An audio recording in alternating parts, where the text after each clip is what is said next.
दोस्तों, जैसे कि आज के समय में हम देख रहे हैं कि पेट्रोल डीजल के दाम काफी तेजी से बढ़ रहे हैं और अब तक काफी ज्यादा बढ़ भी चुका है। इसीलिए सरकार यह ढूंढने की कोशिश कर रही है कि क्या किसी और तरीके से पेट्रोल या डीजल को रिप्लेस किया जा सकता है या नहीं। कई लोग इसमें पेट्रोल डीजल को चलने वाली कारों को रिप्लेसमेंट में भी ढूंढ रहे हैं, लेकिन क्या हाइड्रोजन कार पेट्रोल से चलने वाली कारों को रिप्लेस कर सकती है? हाइड्रोजन फ्यूल क्या होता है? हाइड्रोजन फ्यूल से चलने वाली कार किस प्रकार काम करती है? आज के इस वीडियो में हम हाइड्रोजन से रिलेटेड और भी काफी कुछ जानने वाले हैं, तो वीडियो में अंत तक जरूर बने रहिएगा। हाइड्रोजन फ्यूल एक जीरो एमिशन फ्यूल है, लेकिन क्या आपको पता है कि जीरो एमिशन फ्यूल किसे कहा जाता है या जीरो एमिशन फ्यूल क्या होता है? ऐसे फ्यूल जो बिल्कुल भी वेस्ट प्रोड्यूस नहीं करता है उसे हम जीरो एमिशन फ्यूल कहते हैं। जीरो एमिशन फ्यूल से बिल्कुल भी पॉल्यूशन नहीं होता और ये हमारी प्रकृति के लिए बहुत ही अच्छा माना जाता है, इसलिए हाइड्रोजन फ्यूल को हम फ्यूचर का फ्यूल भी कहते हैं। अब बात की जाए हाइड्रोजन फ्यूल कार के बारे में, तो दोस्तों हाइड्रोजन कार का एक तरीके से पूरा नाम hydrogen base fuel cell electric vehicle है। ये नाम अपने आप में बहुत बड़ा है, इसीलिए इसे कई बार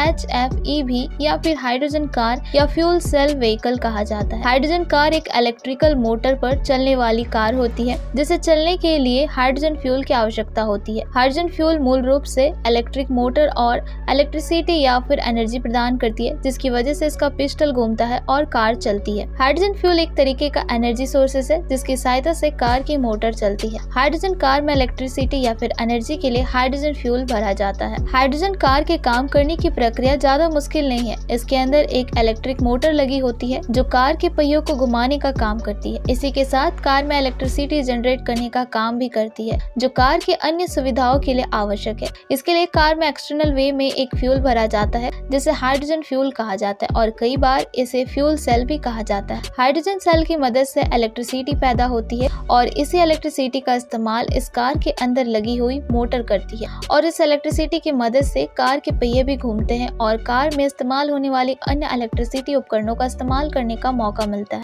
हाइड्रोजन कार में इलेक्ट्रिक मोटर के द्वारा किसी भी प्रकार का फ्यूल वेस्ट नहीं होता है, जिसकी मदद से यह गाड़ी पर्यावरण प्रदूषण के लिए भी एक अच्छा उपाय हो सकता है। हाइड्रोजन सभी एलिमेंट की तुलना में सबसे हल्का एलिमेंट है और इसे पीरियोडिक टेबल में सबसे पहले रखा गया है। हाइड्रोजन का वजन हवा से भी कम होता है, इसीलिए वायुमंडल में ये बहुत ऊपर पाया जाता है। इसीलिए शुद्ध रूप में हाइड्रोजन को पाना थोड़ा मुश्किल है। इसीलिए पृथ्वी पर उपस्थित हाइड्रोजन का इस्तेमाल हाइड्रोजन फ्यूल के तौर पर किया जाता है। हाइड्रोजन फ्यूल का सबसे ज्यादा इस्तेमाल पानी के द्वारा किया जाता है। जैसे कि हम जानते हैं कि हाइड्रोजन को H के द्वारा रिप्रेजेंट किया जाता है और पानी का फॉर्मूला H2O होता है, यानी कि हाइड्रोजन और ऑक्सीजन के मॉलिक्यूल मिलकर पानी बनते हैं। लेकिन यदि हम हाइड्रोजन में से ऑक्सीजन अलग कर देते हैं तो हमें शुद्ध हाइड्रोजन की प्राप्ति हो सकती है। इसलिए पृथ्वी पर उपस्थित सबसे ज्यादा पानी का इस्तेमाल हाइड्रोजन फ्यूल बनाने के लिए किया जाता है। हाइड्रोजन को बनाने के लिए सबसे ज्यादा थर्मल प्रक्रिया का इस्तेमाल किया जाता है। इसके अलावा इलेक्ट्रोलिसिस प्रक्रिया का भी इस्तेमाल किया जाता है। हाइड्रोजन फ्यूल के लिए रेनेबल हाइड्रोजन फ्यूल बनाया जाता है और इसके लिए दो प्रोसेस के इस्तेमाल की जाती है। पहला biological derive renewable hydrogen fuel production और दूसरा chemically derive renewable hydrogen fuel production शामिल है। बायोलॉजिकल डिराइव प्रोडक्शन में जैविक खादों का इस्तेमाल किया जाता है। बायोमास स्रोत का इस्तेमाल करके हाइड्रोजन को उत्पन्न किया जाता है, जैसे कृषि और वन के बचे हुए अवशेष और खेती से बचे हुए बेकार फसलों से। हाइड्रोजन के उत्पन्न करने के कई भौतिक और रासायनिक तरीके भी है, जिसमें पानी का इलेक्ट्रोलिसिस किया जाता है। जब हम हाइड्रोजन फ्यूल को विंड एनर्जी या फिर सोलर एनर्जी की मदद से उत्पन्न करते हैं, तब हम इसे रेनेबल फ्यूल कहते हैं। हाइड्रोजन फ्यूल प्रोड्यूस करने के कुछ खास तरीके भी है, जैसे थर्मल प्रोसेस। हाइड्रोजन उत्पन्न करने के लिए थर्मल प्रक्रिया में आमतौर पर भाप बनाना शामिल होता है। इसमें हाई टेम्परेचर प्रक्रिया का इस्तेमाल किया जाता है, जिसमें भाप हाइड्रोकार्बन ईंधन के साथ रिएक्ट करता है, जिससे कि हाइड्रोजन प्रोड्यूस होता है। हाइड्रोजन का उत्पन्न करने के लिए कई सारे हाइड्रोकार्बन ईंधन का इस्तेमाल किया जाता है, जैसे प्राकृतिक gas, diesel, liquid fuel. 90% hydrogen प्राकृतिक गैस के भाप से बनाया जाता है। दूसरा इलेक्ट्रोलिसिस प्रोसेस के द्वारा बनाया जाता है।